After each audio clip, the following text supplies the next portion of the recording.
Welcome back to the QoR Swatching series. This is the final episode. This is the last episode, and I'm going to talk to you guys about these charts that I've created that hopefully will help you guys find it easier to select what colors are right for you.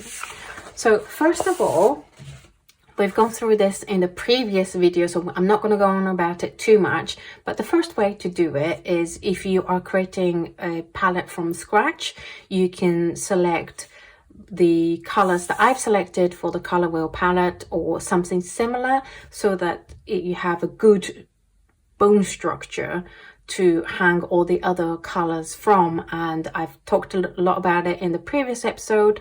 But that is one way of picking these colors. And this is how I would start in creating my own palette if I'm only having QoR on a palette. Is I would start off with this color wheel palette. And then what I would do is add these colors on top of these colors, or swap them out for these colors if they can be swapped out. I watched the last video, I went through the whole thing about what other colors you can pick for these different wells. But this is the list of the colors that I think are most unique colors for QoR, the ones that I think are beautiful and is worth getting from QoR over other colors. I have Pyrrole Red Medium, which I already have in the D-Well, the Quinacridone Red, which is a gorgeous pink, which personally I would probably swap it out for the Quinacridone Magenta. Dioxazine Purple, we already have. Indigo is a beautiful color, and I would add it in addition to these colors. The Ultramarine Blue, which is already in the palette anyway. The Cobalt Teal is such a beautiful color that I would add to the color wheel palette in addition. And then the Sap Green, it's a very versatile color, and it's a nice light green color, which is quite useful if you do a lot of landscape.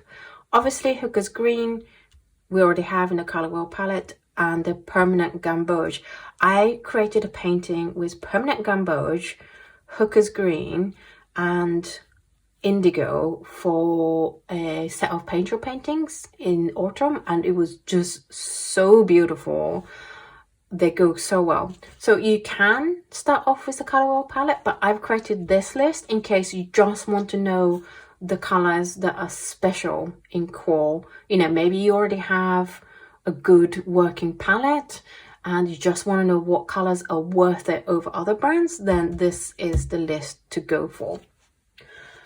Finally, I have split all the colors that the QoR range has into different tinting strengths, because I believe, this is my personal belief, that one of the ways that I certainly trip over is I have a very high tinting strength palette, and if I pick a low tinting strength palette, the color, then it's gonna really struggle with the color mixes, and the amounts you need to mix with each other just becomes totally wacky, and it's very awkward for me. So what I would be interested in is what color are high tinting strengths and what color are low tinting strengths. So I have made this chart for you.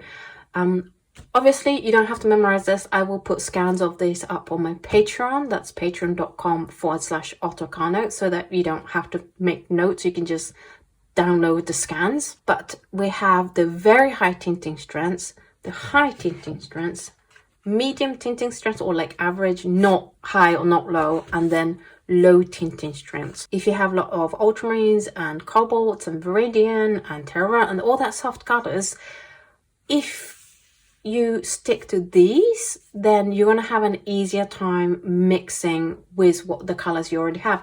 That's not to say you can't pick the higher tinting strengths colors. It's just if you are wanting a palette that's more harmonious and you don't have to think too much, or to have surprise on needing a lot more paint than what you thought you would to mix it with the high tinting strengths, then these ones are low tinting strength colors that are going to play well with your palette.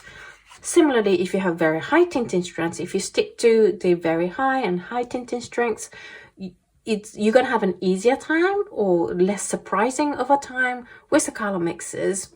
Obviously, it doesn't stop you from taking other colors. For example, the really high tinting strengths that I use for the color mixes for the charts, I use a Quinacridone Rose, a Phthalo Blue Yellow shade, and Aurelian mixes beautifully with the iridescent gold and creates gorgeous mixes. You just got to be more careful in how you mix it. You just need a tiny bit of those high tinting strength colors and then a whole load of the lower tinting strength colors. So I'm not saying you can't mix, but if you are like, oh, I don't know which colors to go for, if you know how high or low your tinting strengths are and you want to find matching strength colors, then here are the charts. That is it for this entire series. Thank you so much for sticking by 19 entire episodes. It has been an epic, fun, amazing, colorful experience. I hope you guys enjoyed it. Thank you so much for all the lovely comments you guys have been saying. There are die-hard QoR fans out there and you guys have been loving it, and I've been loving your comments about how much you guys have been loving it. Massive thanks to QoR, and especially Jared, because he was instrumental in making this happen and sending out these paints and, you know, convincing QoR that I was well worth the investment in sending the entire range. So huge thank you to QoR and Jared. I hope you guys enjoyed it. Do let me know what you thought of this series. Do let me know if like the dispersion and the color wheel palette and these charts have helped you in picking what colors are good for you, because if you find it useful, I'll carry on with other brands. If you don't find it useful, I won't bother with the other brands doing this. So do let me know. Okay, I'm gonna go and rest. Thank you so much for sticking by me for all these episodes. I love you guys. Hope you guys have fun with QoR paints, and I will see you guys in the new series coming up soon. Bye!